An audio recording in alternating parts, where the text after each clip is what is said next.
it's a big show. Welcome to the Fade Route It's a big bad show tonight. with DNZ. Yeah, it's a big show. Here are your hosts, Cracking up, telling them lies. DNZ.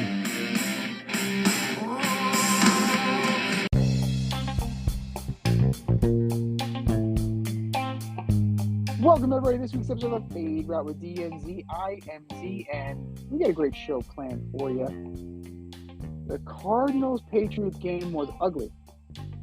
The Bucs game was equally as ugly. And done did it again. Done did it again. But we are going to start with a new segment called Quick Hit.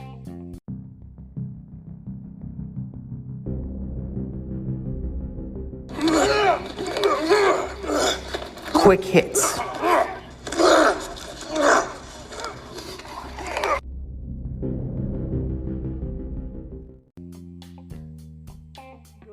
Lightning round style.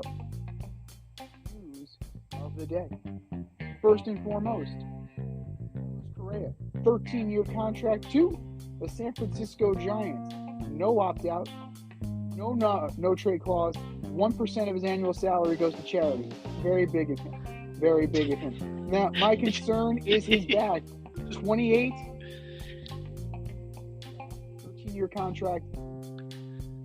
There until age 41? I don't think so. Speaking of bad signings, Noah Syndergaard, 1-year deal to the Dodgers. They're going to regret that one very quickly. That gutless bastard doesn't want to be the ace of a staff. Absolutely not. He'd rather hide behind Clayton Kershaw and whomever else. He'll go fifth. I'll go fifth, and I'll skip the Mets here. That's fine. Speaking of former Mets, Chris Bassett, off the market. He's now a Toronto Blue Jay. Yeah, good job, Chris. Balked at a 2-year, balked at a 1-year, got himself a 3-year deal. We'll see. We will see. He's going to slot in ahead of Jose Barrios as your number 3. I don't know. That's a homer-friendly ballpark. Not looking good for one Mr. Bassett. And last but not least, going away from MLB free agency to the FIFA World Cup. Argentina knocks off Croatia. France knocks off Morocco. France is now going for its second consecutive World Cup on Sunday as they take on Lionel Messi, who's trying to become the legend, the GOAT that everybody claims him to be. The only thing missing is the World Cup. The only thing missing is the World Cup. And on a somber note, the passing of college football coach Mike Leach, 61, taken from us way too soon. He was out there, man. He was a cat. He was definitely an interesting fella. Revolutionized the game. He will be missed. And here he is. I've known this guy since our days on Carousel Shoes Flight, crew through and through, the last QB in St. John's history. What's up, D? How's it going, man? And let it rip. Yeah, loving the quick hit segment. Really rolled with that one. Yeah, Mike Leach, originator of the air raid system, which is fun for quarterbacks and wide receivers. He gave us Cliff Kingsbury. Oh, well. We'll get to him in a second. Let's talk about the good things Mike did. Let's not shit on the guy. Jesus. Sorry, Coach. Rest in peace. Mr. Correa fucking just stealing money from the Giants there. We were talking about this in the production meeting. I mean, this is really just about them whiffing on Judge and not having a backup plan. And you're taking a 28-year-old guy who's already got a bad back. He had a bad back playing in Houston, and now he's going to San Francisco, where the weather is up and down. I mean, I don't know who they thought they were competing against. Who are you competing against? The guy took a 1-year deal last year because nobody wanted to pay him, and nobody wanted him. You could have gotten a Dansby Swanson for half the years and half the price. You should have went harder after a Trey Turner or Xander Bogaerts. I think it's a bad move. I think it really hurts them. I mean, look at the Astros won the World Series without him. They didn't even need him. You're gonna build a team. You're gonna build a team around this guy. No, I hope they have some kind of, like you said, there's no opt out. There's a no trade clause. Like, he got everything under the sun in this deal, and they're just. They're looking now. They're looking up at the Padres and they're looking up at the Dodgers. I think it's a terrible deal. Yeah, I don't think Carlos Correa makes the Giants any better than they were, because you definitely need more thump in that order. Brandon Belt's not going to be there forever. Longoria is gone. Your outfield is no good. Buster Posey retired. Your outfield is no good. Your outfield is no good. Mike Yastrzemski is your best player. He's 32, so he's definitely is who he is at this point in time. Would they kick the tires on a Michael Conforto? Maybe. Did he even play last year? He did not. He did not. He play last year. He suffered a setback in his rehab, and that's why he didn't play last year. Andrew Benintendi's available. Do you go get Andrew Benintendi? The Giants need help. The Giants definitely. And then you mentioned the World Cup has been awesome. Qatar or Qatar, or however you want to say it, it's been great. Morocco's gone, so the Cinderella story is pretty much over. We're just looking at two heavyweights. And like you said, France is going to go to try to go back to back. Hasn't been done since in 60 years. Mm-hmm. And then you're looking at Messi trying to solidify his role in the game of soccer, so solidify his greatness by finally winning a World Cup.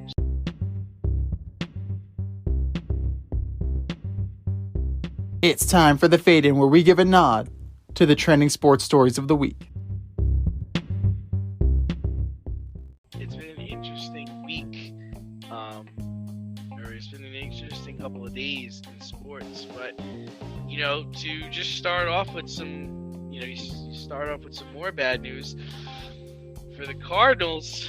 I mean, on top of having a terrible season, on top of having a bad coach, fresh off of an extension, and an awful GM who also signed an extension and is taking leave because he's not feeling well. I wouldn't be feeling well either after Kyler Murray went down with a torn ACL. Just on the fourth play of the game on Monday night, crushing the fantasy hopes of most people who had them as their starting quarterback in that game. But see, where do the Cardinals go from here, and how does this all play out? Well, they go home because they're done. In short, home with their 1-6 this season. Right, exactly. 1-7. Even worse after Monday. But they go home. That's it. Any kind of fleeting moment where they thought, hey, we can do something. Matthew Stafford's out, we can make a run. Jimmy Garoppolo's out, we can make a run. Nope. Psych. No. No, thank you. No, sir. That all went down when Kyler Murray got hurt. And apparently, this is one of the better fields in the league. Devontae Parker went out. Kyler Murray went out. Ramondre Stevenson was being looked at. There was a list as long as my arm of guys that did not survive this game. Does this end the whole debate, by the way, of how all these players are pushing for real grass? Because a lot of people got it. But the only thing I would say is that grass is shit grass. I mean, they roll it outside, give it some Arizona heat, and then they bring it inside. That can't be good for solder grass. But I'm saying, is that a way that we can put this whole argument to bed, or you think most people are going to play that's not real grass argument? I think that they're going to play the that's not real grass argument, and if they have to roll it out like some kind of carpet, it's not real grass. So I think that they have to go back to the drawing board, and That means that Mr. Kingsbury, goodbye. Mr. Kime, you might have to go too. Kyler Murray. But they can't, right, though? Because they just signed extensions. Like, they all just signed extensions. Right? That's never stopped any owner. That has not stopped any pissed off owner from making a rash decision. This team was built to be a playoff contender, and they have been nothing short of a disappointment all year. You don't make the moves you made, right? Hopkins, Hollywood Brown, Watt. AJ Green, JJ Watt, James Conner, trading for Robbie Anderson. You don't make those moves if you're just going to be an also-ran. This team has expectations, and you did not meet those expectations. You got to blow this shit up. You have to blow this up. And nothing Colt McCoy can do is going to improve what your situation is. They got outplayed by the Patriots, who are not good. No. The Patriots are no good. Their offense stinks because it's being run by a special teams guy and a defensive guy. Bill Belichick has lost his mind, or he's just so ass bent on proving how much of a genius he is. Like, I'm trying to figure out what this is. The offense is being run by a professor and a used car salesman. Right. Like, it's being run, and their defense is being run by Steve Belichick. Children. Fucking children. Yes. I'm old, I'm fucking tired, and I work with fucking children. Shout out to CM Punk. Exactly. But for this year, they're toast. The Cardinals are absolutely toast. And, Steve Keim, that's agita. What he's feeling, he went on a medical leave with agita. Now, I don't know where they go from here. Cliff Kingsbury is not great. He's not good. He's just a god. He usually gets off the hot starts and then collapses. This year he collapsed right out of the get-go, right off the jump. So he wasn't the right guy to begin with. He was an offensive coordinator masquerading as a head coach. And I'm still not sold on Kyler Murray. He's a second baseman. So now what's going to happen to him? Because I'm sure his mobility is going to be done. Like, he's not going to be able to run around like he was before this surgery. I mean, he's going to have to really sit back there and throw the ball, and he's a little guy. No, he is, and he doesn't have. I mean, he has decent arm strength, but he's not. I mean, he's not Dan Marino. Like, he's not Drew Brees. Like, Drew Brees was small, but he had Drew Brees was accurate, though. Is he extremely accurate quarterback. Kyler Murray is not. So he's gonna have to readjust his game here, because and Lamar Jackson is also gonna feel that too. Your first option can't be to run. Moving forward, you're gonna have to go through your progressions, and you're going to have to find the open target. Now, that's going to take a while. That is. You're going to have to process. But if you're as good as people say you are, you will pick it up quickly if you're Kyler Murray. I just think the days of the running quarterback are just numbered. It just doesn't work. It doesn't work to the degree that these guys are dynamic. What makes them dynamic is their ability to run and be elusive. And I think the more mobile quarterback that you're interested in is like a Jalen Hurts. He's not that he's not elusive or dynamic. He's got the arm ability, and he's a problem in the running game. But his whole game isn't based around how quick he is and how fast he is. Right? It's more or less I mean, we've seen how much he's grown as a player, from the guy getting beat by the Bucks in the playoffs last year to a person now who sits there and reads the defense and he can deliver the football with accuracy.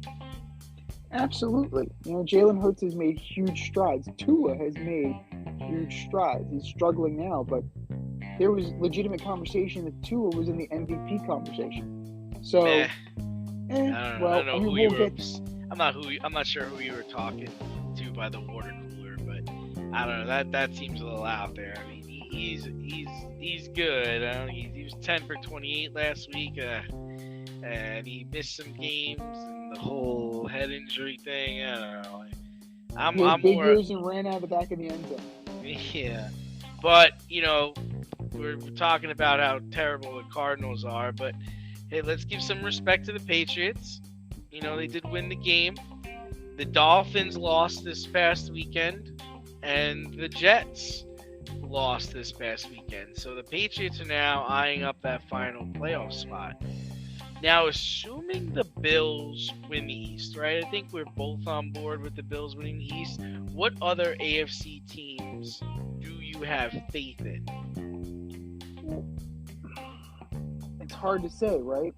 Like It really is because of the way the schedule is lined up right now. I mean, Miami's about to go to Buffalo on a Saturday night in December, and they're coming off losing their last two. That is going to be a very pivotal game. Now, the Dolphins started out great. They're trending in the wrong direction after losing to the Niners and after losing to the Chargers. The Jets seem to have peaked too early.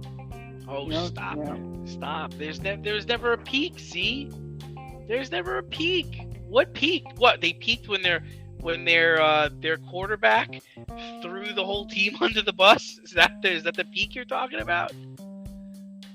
No, the peak was when they beat the Bills. Like that was the highlight. And they beat the Dolphins. So yes, there was no Tua, no Teddy, but they still beat this vaunted Dolphins team that we now have to, consider contenders. But I mean, of the bunch, I would say that the Jets defense is getting exposed a little bit. The Jets defense is what they would hang their hat on, and they're getting exposed for what they are. They're not ready for prime time. You have CJ Mosley jumping and clotheslining, Dawson Knox when he was trying to draw them offside. They're just not where they need to be, especially if Quinnen Williams is out. But based on health, based on talent, you have to go with the Dolphins because they're loaded. Like, this is not a team on the come. The Jets are a team on the come. They're a quarterback away. Now, Mike White got wrecked. He absolutely got destroyed. His ribs are probably still hurting. But, I mean, there's something there, but the question is for how long? How long can Mike White be the guy? Now, they got smart, and Zach Wilson is now your backup.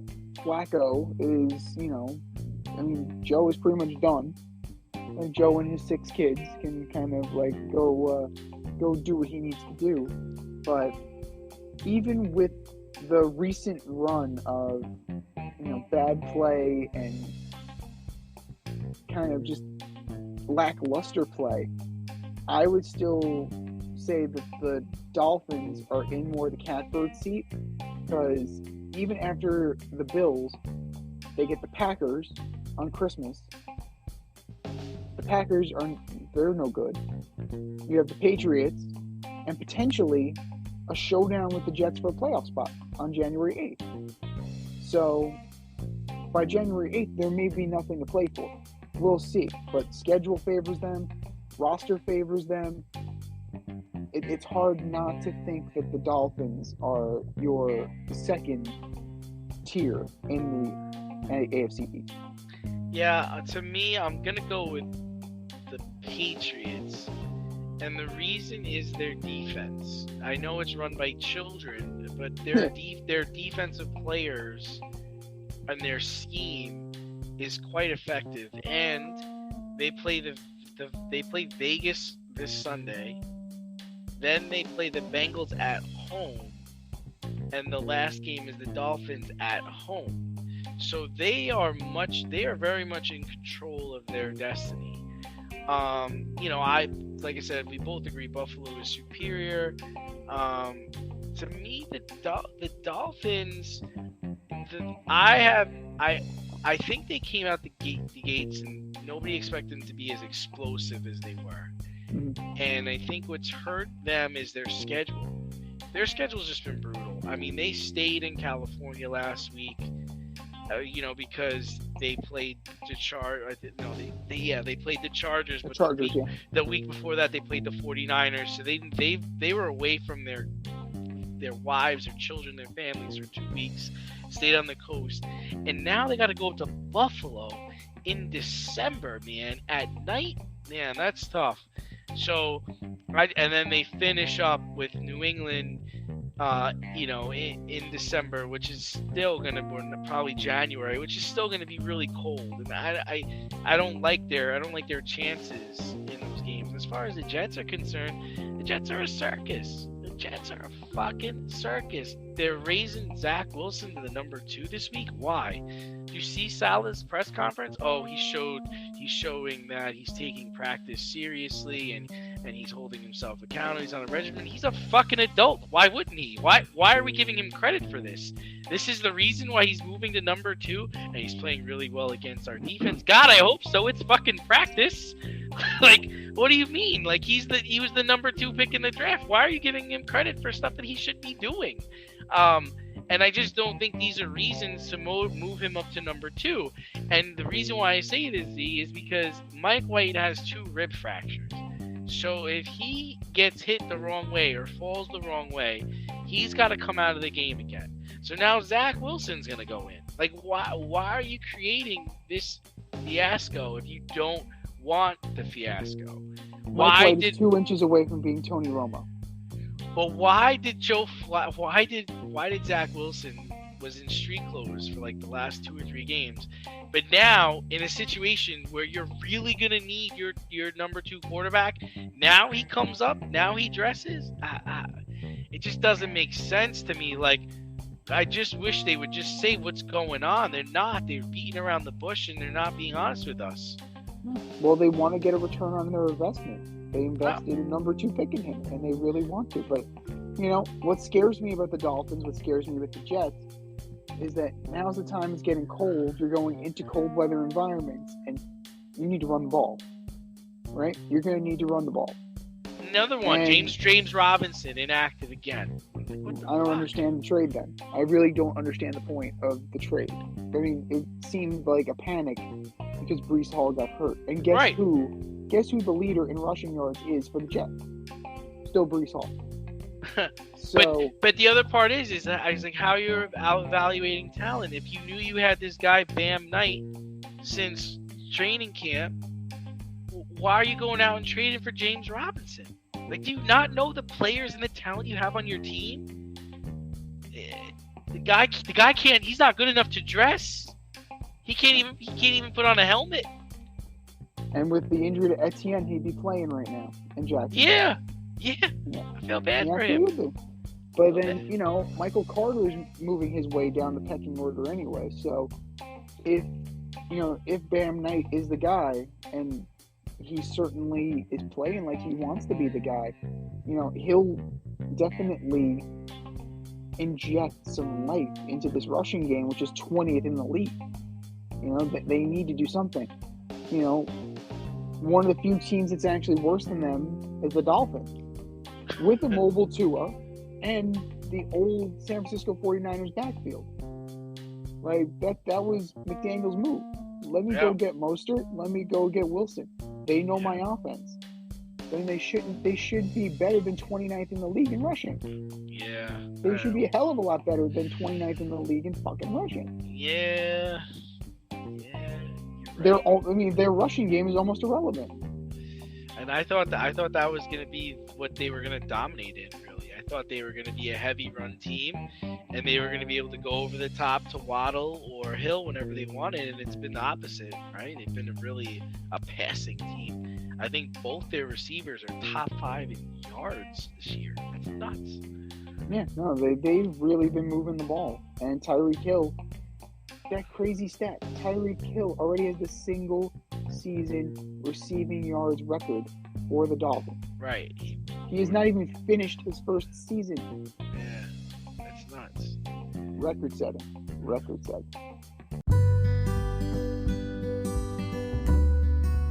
Avoid messy accidents. Get better stopping power with your brake pads. Callahan brake pads. You never know when you'll be driving in the road and there will be a truck tire that you need to avoid and save your family. Callahan Auto. We really care about what's under your hood.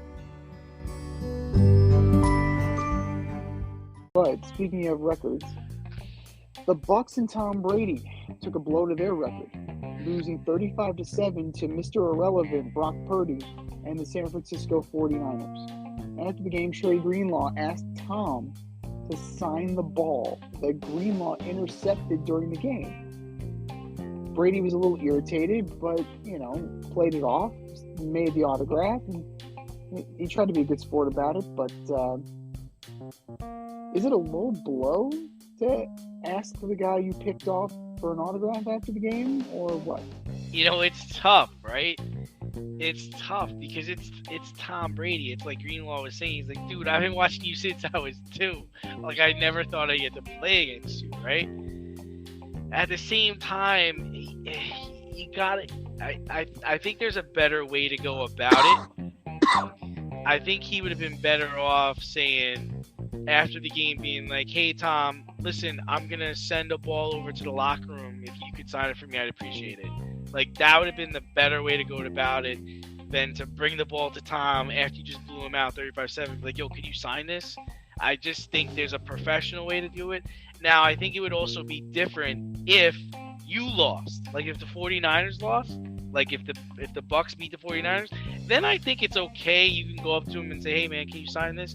Because he's in a good mood. He's feeling good. We just beat you, whatever, sure. But I mean, you blew him out 35-7. This is his hometown.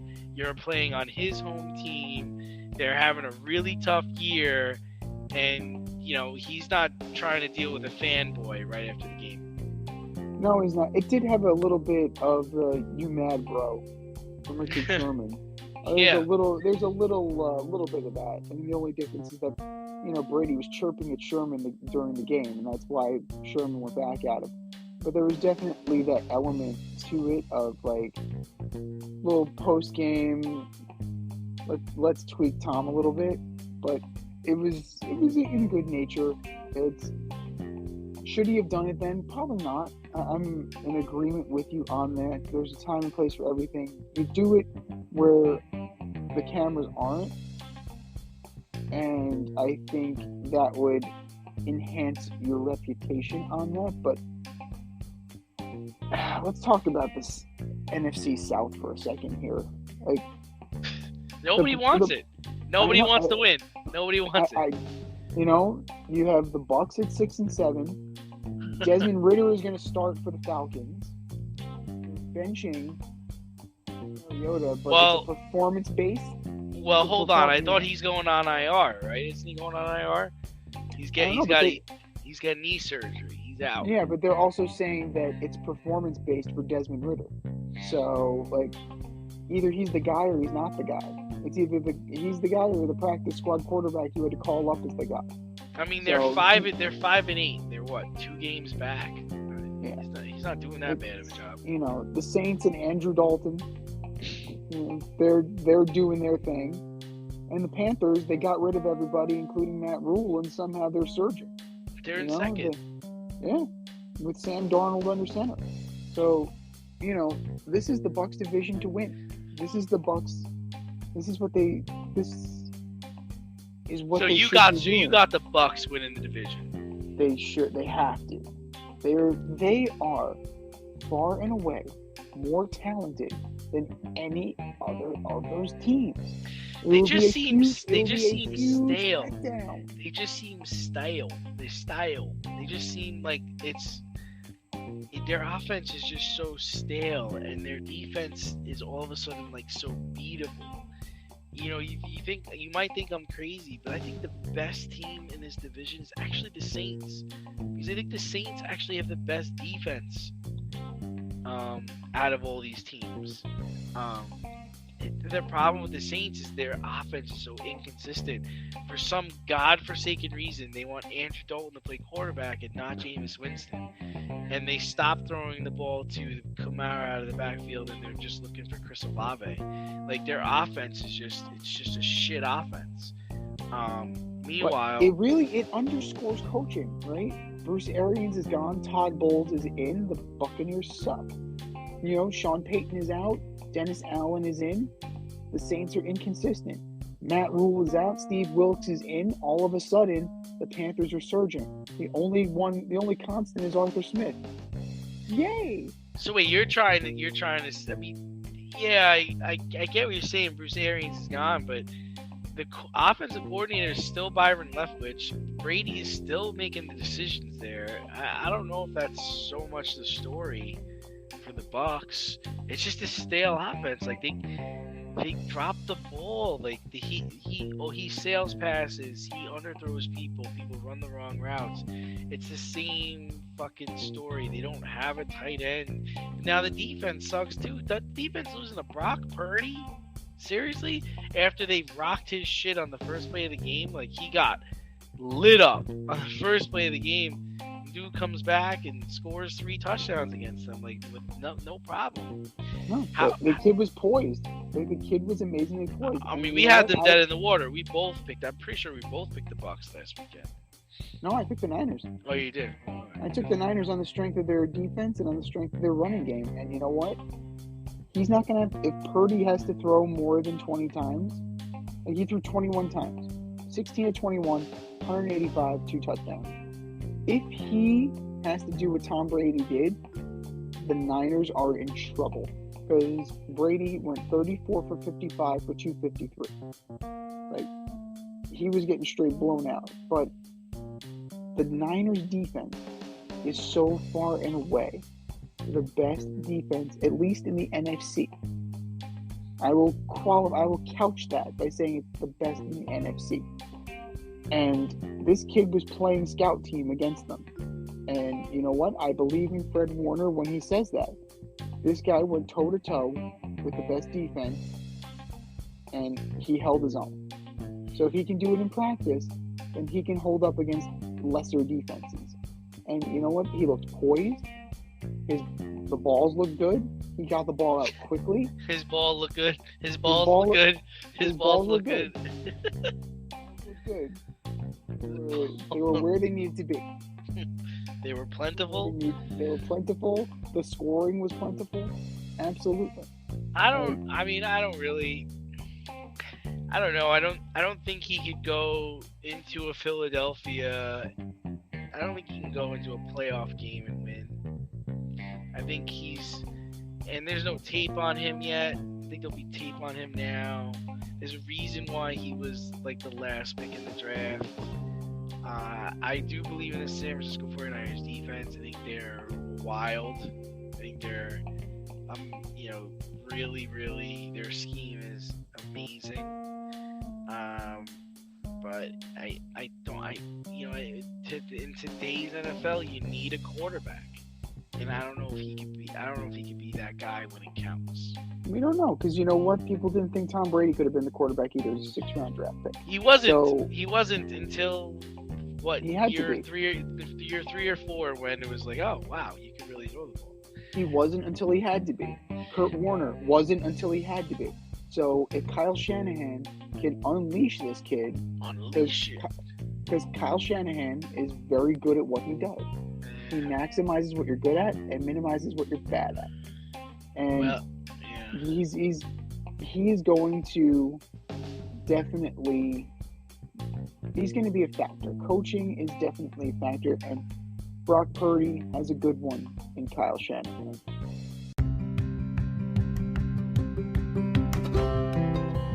Do you love brownies? Of course you love brownies. But you know what's better than a brownie? A delicious, handcrafted, gourmet brownie delivered right to your doorstep. That's what our guys at Sweet Life Brownie Co. offer. Chef Tommy D and the crew offer a dozen delicious delights that you will crave, from the classic OB to Dutch apple to campfire s'mores and many more. Check out their website, sweetlifebrowniecode.com, for their Friday brownie drops. At noon, their site goes live and you see what they're making. Since you're there, become a site member and earn points. You earn 50 points just by signing up. Make sure you follow them on Instagram and Facebook too, at sweetlifebrownie_co, for the latest updates and their latest releases and creations. That's sweetlifebrowniecode.com. Give them a call, 845-641-3043, and tell them D&Z sent you. That's sweetlifebrowniecode.com, 845-641-3043. Sweet Life Brownie Co., because there's always room for a brownie. But speaking of a good one, son of a bitch did it again. Every time we count this guy out, every time we count him out, Baker Mayfield tells us to eat it. Now, a lot of that could be the fact that they were playing the Raiders. You know, they were down 16 to 3 in the fourth quarter. Jeez. Leads the comeback, and the Rams beat the Raiders 17 to 16. And you know, the slim hopes are alive in Los Angeles as they improve their record to 4-9. And Baker was out there playing street ball. Like, he was out there playing street ball. What playbook? Fuck the playbook. Who cares? 98-yard touchdown winning drive over the Raiders. So, how did this help Baker Mayfield's stock? Did he earn himself a contract with that win? Well, I mean, I don't know what him and his agent are doing, because if I was Baker, I would have went into the GM's office the very next day and be like, listen, I want to be here. I want to win here. Give me a 1-year deal and give me time to learn this offense. And I want to compete with Matt Stafford next year for a starting quarterback job. And this is his opportunity to do that. You know, I don't believe in Baker anymore, especially after everything that's happened over the last year and a half. Like his fall from grace. I mean, I think we both thought he was going to go into Carolina and at least be competent, and he wasn't. I mean, Sam. On spite alone. No, yeah, right. On spite alone. Yeah. And he just wasn't. He wasn't, and they have players there. Like, Carolina's a decent team. And he just wasn't able to do it. He wasn't able to do what Trevor Lawrence is doing. He was not able to do it with other players that we thought his caliber would be doing. So I don't think Sean McVay can get the best out of him. I think he is what he is. He's bound to end up on the Raiders or the Titans at some point. He's just gonna be a backup. I can't. You know, he shows glimpses of what he could be, but he's not consistent at all. I mean, if you think about it, this was the guy that got the Browns to the playoffs.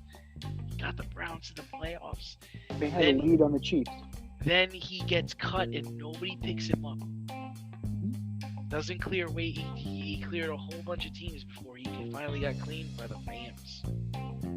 So, no, I don't. I think he should ask for a contract from the Rams, especially they're a team that doesn't have any draft picks, right? And if you look at the trade that they made, Goff for Stafford, Goff is having a great season. Things are looking really good for Jared Goff. You know, so you're not going to be able to get another free agent in there.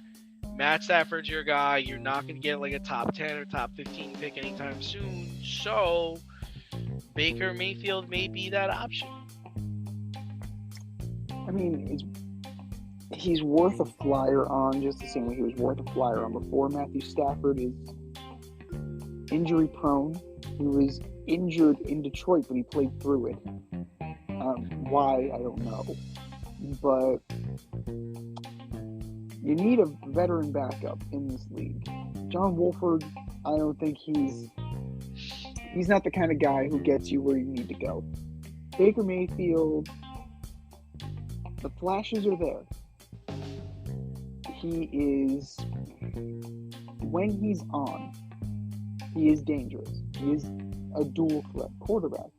But when he is off, it is atrocious. It's a train wreck. It's an absolute train wreck. Now, I just described to you the perfect Las Vegas Raider. Right. And Yeah.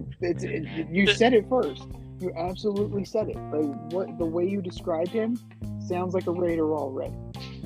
So they weren't that far off. If you look at it, Derek Carr averaged 6.9 yards. Baker 6.6. So they're not that far off. In terms of arm strength, Baker's got a decent arm. He's certainly more mobile than Derek Carr. So I think he can inject a little bit of life, a little bit of spunk into the Raiders. I don't know if the Titans would touch him. I don't think Baker makes the Titans appreciably better. I don't think he's that much better than Ryan Tannehill. No, I'm just saying, like, down the line, like, you can just see him, like, he's a guy that they wind up, like, kicking the tires on. It's like, yeah, bring him in for a workout, and then he winds up staying, like, the weekend. Like, it just, to me, Baker is undersized, he's slow, and he doesn't have that great of arm talent. I'm sorry, it's just the way I see the guy. He's the guy that gets the best of teams in certain situations, but even like the Commanders, like, you could go play with the Commanders. Like, that's the kind of guy, or the Texans. The Texans are gonna draft a kid from Alabama. I think the Commanders have something in Heineke. I think he's a solid quarterback. He does what you need him to do. He's familiar with the offense and he executes the offense. That's exactly what you need to do. There's too much street ball. There's too much street ball in Baker Mayfield. When he improvises, that's when everything goes to shit. So he needs to tone that down, but he's needed to tone that down the entirety of his career. So that's going to leave him in that journeyman role. Is he going to end up, like, I could see him, if Geno leaves Seattle, he could be in there backing up Drew Lock or competing with Drew Lock. I don't see why that couldn't happen. I could certainly see him, if the Texans do what the Texans do, like they took Darryl Stingley last year, like that surprised the hell out of everybody. So who's to say that they don't take a quarterback at number one? Like, who's to say? But Baker Mayfield's going to get work. It's just a question of how many starts is he going to get? Because Marcus Mariota got a starting contract. Like, Marcus Mariota is not much better than Baker Mayfield. Like, Sam Darnold has a starting gig. Sam Darnold is proving that he's better than Baker Mayfield, but they weren't that. One wasn't appreciably better than the other. So, have arm, will travel. That is the Baker Mayfield story. And if you're Hollywood, if you're going to write that, I want my cut. Have arm, will travel.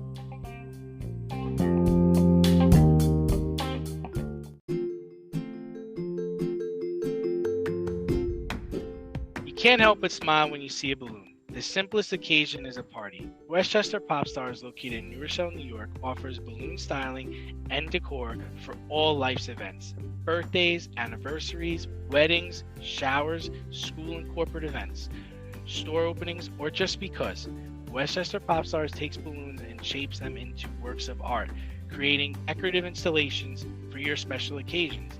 No event is too big or too small, and their custom personalization service is top-notch. Westchester Pop Stars is a private studio, quickly expanding. In-person consultation is by appointment only. Send an email to westchesterpopstars@gmail.com for more information or to schedule an appointment. No need to hire an event stylist. All you need is balloons. Currently servicing Westchester, Putnam, New York City, and Connecticut. To find Westchester Pop Stars, search for them on Instagram, Facebook, or Google.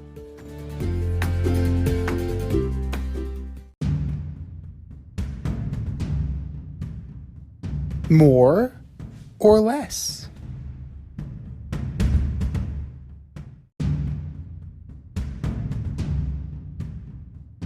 All right, boys and girls, here's how it goes. We have a statement, and it's either more likely or less likely that it's going to happen. More or less. Number one, the Yankees will trade for Fernando Tatis Jr. I gotta say less likely. I've been hearing this report. I don't know who started it. I don't know if it's you or somebody else. I just don't. I don't know. I don't know. I don't know what the Yankees are gonna do, but that seems just like absurd if that's the direction they're gonna go in. I think they're gonna need to cough up some money and get Rodon. If they don't do that, I don't. There's not a lot of moves left for them to make. There's not a lot of other players out there that fits what they're trying to do. So I'm sticking with less likely. I'm going with less likely too, just from the simple fact that A, he's injured. B, he's on a steroid suspension. And C, he's on that ridiculous contract. Seriously, what would Cashman have to give up? If I'm AJ Preller, it starts with Dominguez, Volpe, and Peraza. And I was talking to my girl today, and I said, okay, I'll take those three guys and Nestor Cortez, and you can have Fernando Tatis Jr. And she was like, no, absolutely not. You need Nestor Cortez on this team. But would they be willing to do, the Yankees will pay, 80-85% of that contract if you take Aaron Hicks off the books, if you take Josh Donaldson off the books, if they've had enough, if they've seen enough, and they move GC, if they move Stanton. So it's an old Yankee move. I don't think it's a new Yankee move. So I'm going to go less likely as well. But you think that deal would get it done if they said top 3 prospects and Cortez? Yeah, I do. I think so. But why? Right. Why would it benefit the Yankees? Right. Why would you do that now for him? Like, there's so many red flags with this guy. I mean, he hasn't played. And you're bringing him in to play what? Shortstop or center field? Like, what is he doing? Yeah. And if you don't trade Stanton and you just pay Judge all this money, and you just pay Garrett Cole all this money, you have 4 guys on your team who make over $300 million. You can't even trade Stanton because nobody wants him. That's a disaster. I think if you eat, and that's the thing, that's where you and I disagree. I think if you're willing to eat enough money, you can move any contract. And there are plenty of guys, there are plenty of albatrosses that the Yankees could possibly take on, Josh Donaldson, that would make things enticing, because they can move those contracts and then have a reunion with Gary Sanchez to be the DH. Gary's unemployed at the moment, isn't he? Gary is a free agent at the moment, so I like how you call him a free agent. he's unemployed. He's fucking unemployed. Oh Jesus, he got sent to the line. Oh my God! But no, Tatis. It's just there's so many things that are just non-starters that it's absurd. More or less. Number 2, Devontae Adams will have 6 catches and over 100 yards this weekend against the Patriots. Oh my God. I am going to say less likely because I think the Patriots like to take away what you love to do, and I just feel like they're gonna Ocho Cinco him, where they're gonna put a man over the top of him, and he's gonna be locked in with the guy all game. So they're gonna be like, all right, yeah, throw it to your other wide receivers, and we'll let Jacobs run the ball because we have like the number 5 run defense in the league, and I think that's where they're gonna net out. So I'm saying less likely. The cream rises to the top, so I'm going to go more likely, just from the simple fact that something has to give. Either you stop the run or you stop the pass, one or the other. And I think that Adams can have 6 catches for 100 yards, and the Raiders can still lose. Oh, well, the Raiders are gonna lose. The Raiders are gonna lose. That's not a doubt. It's just But it's like he can, you can let him eat and you can still beat the Raiders. So Devontae Adams is talented enough that he'll get his, and he's been getting his all year. 1,247 yards, 12 touchdowns, 82 receptions. Like, not bad for a guy with Derek Carr as his quarterback. You know, it's been a drop off from Aaron Rodgers to Derek Carr, but he's still putting up numbers. He's still doing it, and at some point they're going to get Waller back. At some point they're going to No, get Renfro he's back. playing. They're playing Yeah. this. They're playing this weekend. They just came Yeah. off IR. So, yeah. So, I mean, the cupboard is not bare. So it's possible that he can get his. It's absolutely possible. Still not enough for the Raiders to win, but he can definitely. Adams can definitely get his. More or less, number 3, Lionel Messi and Argentina will win the World Cup. I'm going less likely. I'm thinking France is gonna pull it off, just because France to me is the more complete team, and they're doing this without arguably like 2 of their best players. I'm all in on France. I don't think Messi is gonna get it done. I'm going to go more likely. I think that this, if not now, when? Because Messi's done after this. I have a feeling that he's not long for the national team. You're going to start bringing in more young guys like a Tati Castellanos. You already have that influx of youth. So this is the time, you know? Higuain is gone.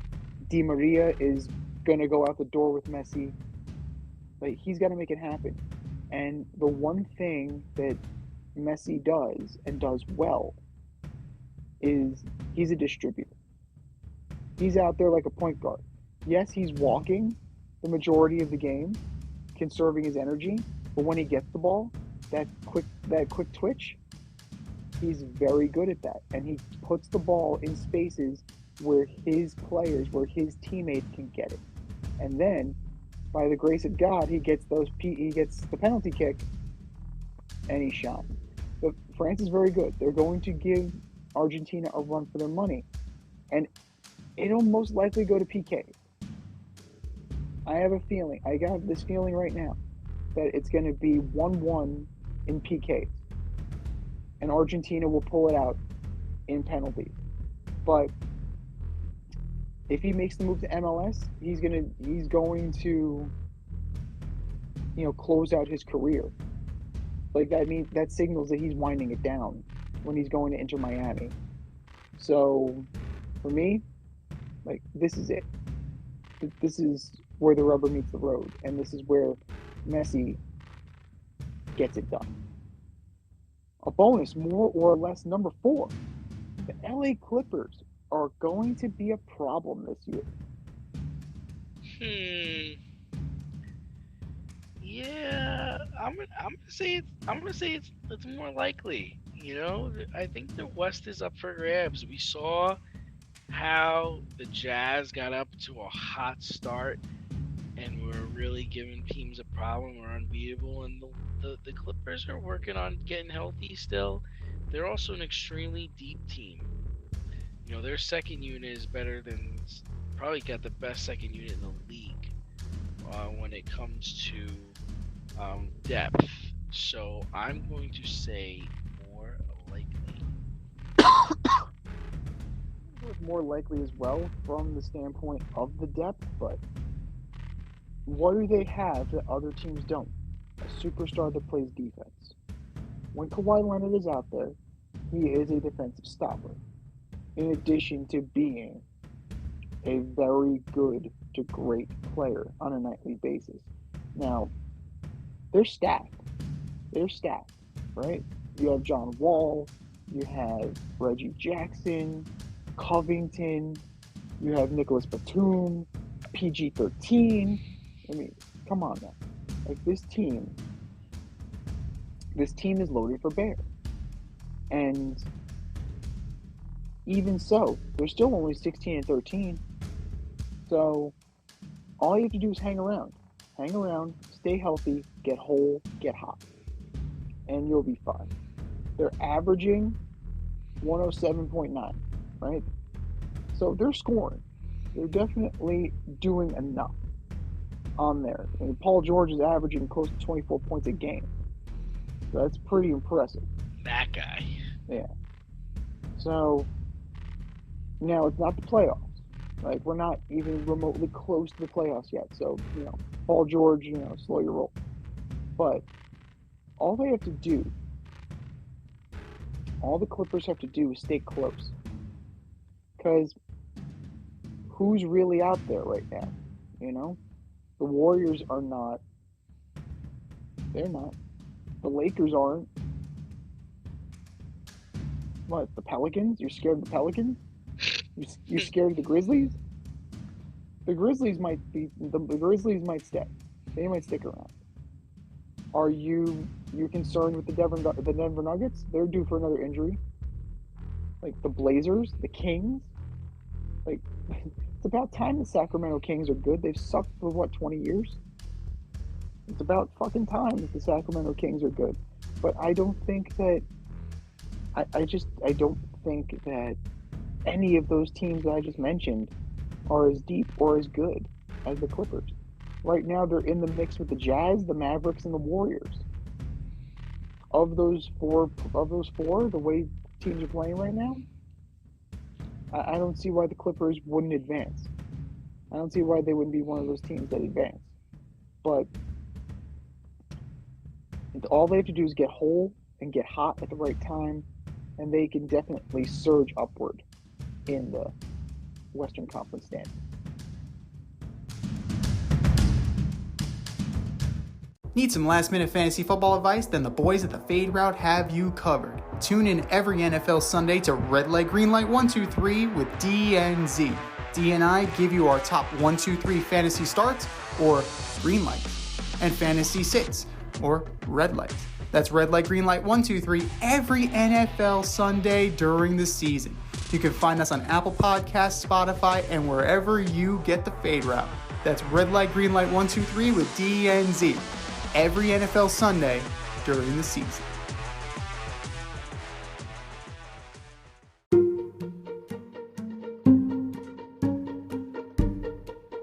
The Fade Store presents the Alleged Superstar of the Week Award.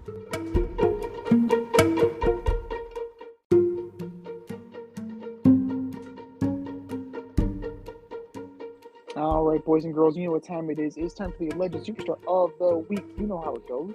We put up a poll on our Twitter page at FadeRouteDNZ, and you vote, and you vote, and you vote, and you vote. And the winner of said vote gets the coveted ass trophy and a shout out on this here show. And do you know who took home the coveted ass trophy last week, D? I don't. One Mr. Baker Mayfield. Son of a bitch did it to us again. He did it to us again. But that was last week. This is this week. Who are your nominees for Alleged Superstar of the Week, D? All right, first up, I've got Alleged Superstar Anthony Davis missing 2 free throws in the last 30 seconds of the game, allowed the Celtics to tie the game and eventually win the game in overtime. It's like, dude, you gotta hit your free throws. Anthony Davis, you are my Alleged Superstar of the Week. Next up is the San Francisco Giants front office. Man, you guys whiffed on Judge. You give Correa 13 years, $350 million deal with a no trade, no opt-out. Takes Correa till he's 41. Did you not just see the Astros win the World Series without him? Also, who the hell were you competing against? San Francisco Giants front office, you are my Alleged Superstars of the Week. And last and certainly least, Robert Saleh. Mike White had to come out of the game twice for fractured ribs. Was Flacco, a guy who's won a Super Bowl, not capable of running Mike LaFleur's offense for when you're down 2 scores? Come on, man. You gotta get this guy killed. Robert Saleh, you are my Alleged Superstar of the Week. Z, what do you got? Great choices. Absolutely great choices. In real time, I was saying you're going to get this guy killed. You're going to get this guy killed. So, Matt Milano cut him in half. oof, he took him In away. half. That, Jesus. that was, yeah, that was bad. That was very, very Oh bad. my gosh. So, for me, I'm going to start with Skip Bayless.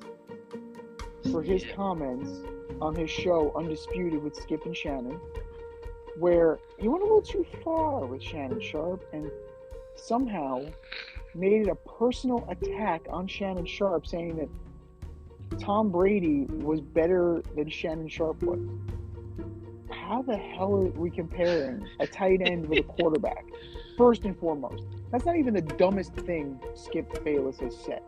And that, I'm not covering a lot of ground here because Skip Bayless has said so much dumb shit, I don't know where to start.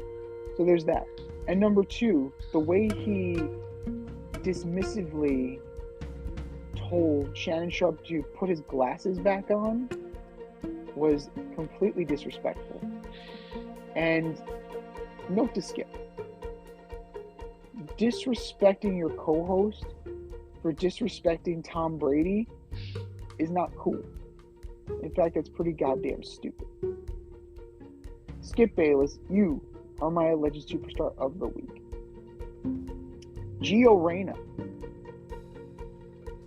Team USA midfielder and future of American soccer, called on the carpet for his lack of effort during the World Cup. Got buried by Greg Berhalter, but it did come to light. Now, I'm not, call me crazy, but this is the biggest moment of your career, and you're gonna loaf it, you're gonna dog it. You will get in. That yes, you're on the bench, but the cream rises to the top. And if you're good enough, you're gonna get playing time. You have to trust that your coach is gonna put you in position to win. Your coach is gonna put you in the best possible position to succeed.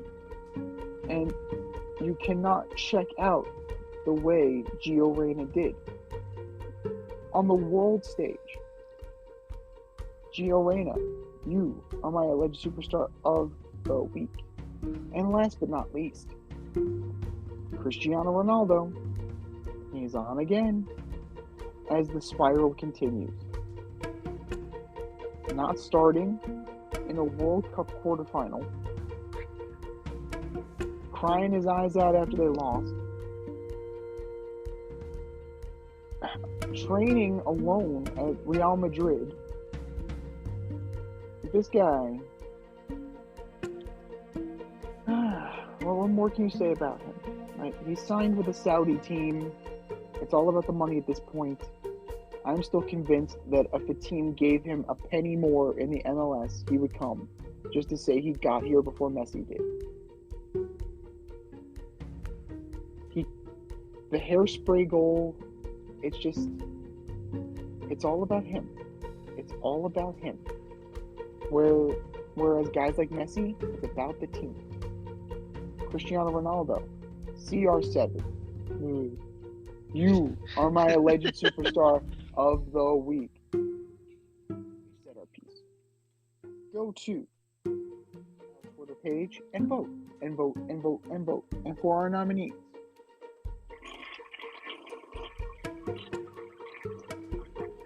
just do better, boys. Just do better.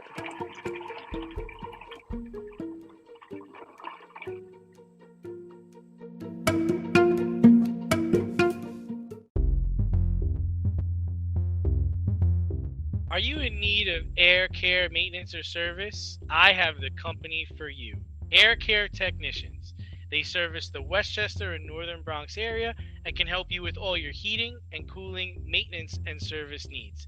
Just give them a call at 914-315-1547. Again, that's 914-315-1547. Or shoot them an email at aircaretechnicians@gmail.com. These guys are the real deal as they are veteran-owned, licensed, and insured. Make sure to tell them that D&Z sent you.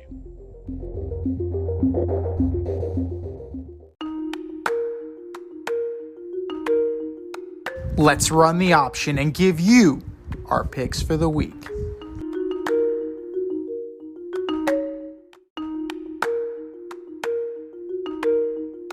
It is the option for week 15. It's unbelievable that we're in week 15, but you can still join our CBS Pick'em League, also called the option. Hit up our Instagram bio, Fade Route Podcast. Click that link in bio and join today. It's a tight race, ladies and gentlemen. It's a tight race. First place and second place are 1 point. It is between myself and the lovely Rita Sanchez from Austin AYSO, separated by 1 point.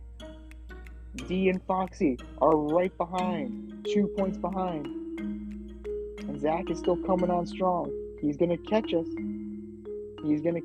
One big week is all you need. Let's see what you got, ladies and gentlemen. Let's see what you got. We're starting off strong. Thursday night. Prime video. Brock Purdy takes the San Francisco 49ers at 9-4 into Lumen Field for a division matchup against the 7-6 Seattle Seahawks. Yeah, I'm just taking San Francisco just based on their defense. San Francisco's loaded. Taking San Francisco pretty easily. Saturday nights, all right for football. No college football. We got 3 pro games this Saturday. Starting at 1. The 4-8-1 Indianapolis Colts going to Minneapolis to take on the 10-3 Minnesota Vikings. Taking the Vikings. Skull. It's a get-right game. It has to be, right? Like, will the real Minnesota Vikings please stand up? What was that stat you showed me? They have a point differential of -1? Yeah. Like, how is that even possible? How is this possible? And How are you? What are they, 11-2? Yeah, they're 7 games over 500, and they have a point differential -1. They're 10-3. Yeah, Meanwhile, all the other teams like in first place have like plus 100, over 100. and -1. Well, that's Kirk Cousins for you. If I've ever heard a Kirk Cousins statistic, it's that right there. 4:30.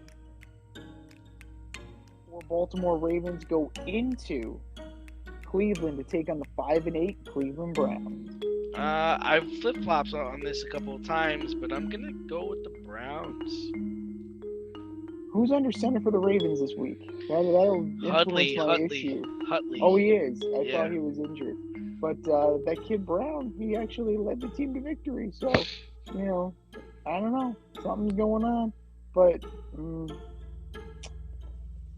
I'm going to go with the Ravens. Without Lamar Jackson, the running game has stepped up. The defense stepped up. RG3 said that Lamar Jackson spoils the Ravens. I just think that they try and shoehorn him in and get away from what they do best. Sometimes less is more. And your Saturday night's main event, please don't sue me, WWE. The 8-5 Dolphins go into Orchard Park to take on the 10-3 Buffalo Bills. I just don't see how the Bills lose this game. Bills. Yeah, Dolphins' run game is trash. What more can you say? The Dolphins' run game is trash, and they're going to need the run game to beat the Bills. Bills pretty handily. Sunday. The 5-8 Atlanta Falcons go into New Orleans to take on the 4-9 New Orleans Saints. Saints, just because their defense. And the Falcons are starting a rookie. Yeah, the Saints have to win this. If they have any aspirations whatsoever, this is a move they need to make. Because they jumped the Falcons, and they're still in the conversation. But that division is just god-awful. It's like being the least smelly sock in your hamper. Congratulations. The 5-8 Steelers at Carolina Panthers. Wow. Panthers. Panthers pretty easily, especially if Kenny Pickett's not clear to play. No, I'm gonna Because take Trubisky- take the Steelers. Change my mind. Steelers. Really? Really? Even if Mitch is under center? Yeah, I love Mitch. Okay. You're gonna ride with Mitch. Go for it. I'm gonna take the Panthers. I think that, Sam is gonna do enough, and they're playing for Coach Wilkes. They're playing for him. What more can you say? The 12-1 Philadelphia Eagles go into Soldier Field to take on the 3-10 Chicago Bears. Eagles. Pretty easily. What the hell happened to the Chicago Bears? What the hell happened? They fell off a cliff. The 10-3 Kansas City Chiefs go into Houston to take on the 1-11-1 Houston Texans. Chiefs. How about them Chiefs? You see this craziness with the Texans? They're playing two quarterbacks. Love it. Yeah, long neck and then big ass Driscoll. Good for you. Good for you. Not enough. Nowhere near enough to beat the Chiefs. The 10-3 Cowboys going to Jacksonville to take on the 5-8 Jacksonville Jaguars. Cowboys. I'm going back and forth, man. I'm trying to not take the Cowboys. I'm trying to sell myself on the Jaguars. I'm trying really hard. It's not working. Fuck it. Why not? What's the worst that could happen? I'm going to take the Jags. Why not? They play hard. They play tough. The Cowboys are due for a stinker. The 6-7 Lions go into MetLife to take on the 7-6 Jets. Jets. Ah, Jesus. Oh, I'm gonna take the Jets. Interesting. I'm going to take the Lions. That defense plays. That running game is good. Their offense is not the same when it's on the road, but they're going to play to their hits, man. They're going to play to run the football, and they're going to rely on that defense. And with those ribs, I don't think Mike White finishes the game. He's going to meet Aiden Hutchinson, and he's going to get very acquainted with him. So I think we're going to see Zach in the second quarter. I'm going to call it. Zach Wilson's in this game in the second quarter. We're in the 4 o'clock hour now. The 4-9 Arizona Cardinals, led by Colt McCoy, go into Mile High to take on the 3-10 Denver Broncos. Believe it or not, I think the Cardinals are gonna win. Oh my God, that's crazy. Denver's just so bad. It's amazing how bad they are. They're just so bad. Russell Wilson is going to finish the season with fewer touchdowns than Beckham in his home. Like, that statistic is still, it's a bullshit statistic, but it's hilarious. It's absolutely hilarious. Yeah, I'm going to take the Cardinals too. I think the Broncos are just hot garbage. Like, even with Colt McCoy's good for a couple wins. But how the Broncos have fallen. The 7-6 New England Patriots go into Allegiant Stadium to take on the 5-8 Las Vegas Raiders. Patriots. The student tries to best the teacher. The teacher smacks him in the face and tells him to sit down. Pretty much how this is going to go. Patriots handling.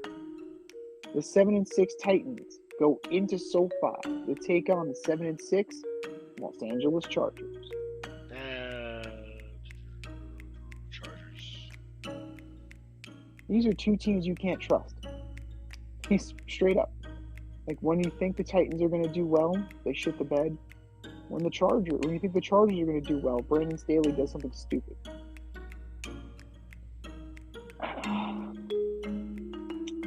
I'm going to go with the Chargers barely. We're going to see our man Dicker the kicker, and he's going to do what he needs to do. He's going to handle his business. Dicker the kicker is going to handle his business. That is it, and that is all. The 9-4 Cincinnati Bengals go into Raymond James Stadium to take on the 6-7 Tampa Bay Buccaneers. Bengals. There's no reason why the Bengals can't handle this. The Bucs are just god-awful right now. Your Sunday night special, the 7-5-1 New York Football Giants go into Landover, Maryland to take on the 7-5-1 Washington Commanders. Commies. I'm going to take the Giants. I'm going to take the Giants. This is a must-win. This is a must-win. Wink Martindale needs to figure some shit out because his defense can't stop a nosebleed right now. Saquon Barkley is running up the middle again. They need to figure out what made this team unique, what made this team good. Swing passes. Get them out in space. And you know what? Maybe, just maybe, they'll be able to pull this one off.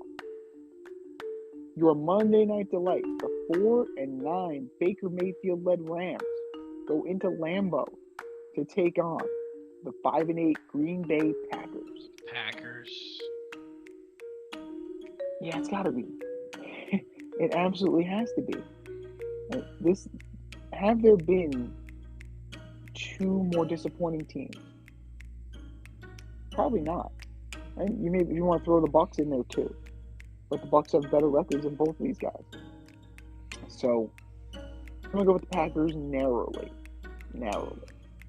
It's fantasy playoff time, so nobody's on a bye. Deploy everybody you got. This has been the Fade Route with DNZ. Thanks for tuning in tonight. Catch our podcast on Wednesday nights on Anchor, Spotify, iHeartRadio, Amazon Music, wherever you listen to your podcast. So until next time, stay faded, everyone. Time for us to run the go route, but we'll talk to you next week.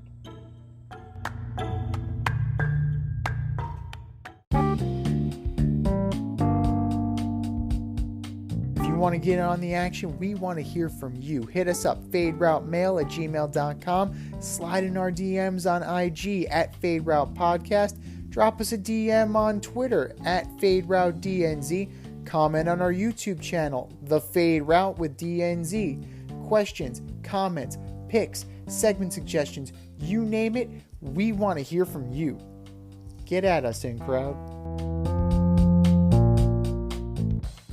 Thanks for listening to this episode of our podcast. If you like what you heard and want to hear more, be sure to like and subscribe on your favorite podcast platform. Rate us 5 stars, leave us a review, turn on subscription notifications, and tell your friends. Spread the word, spread it wide.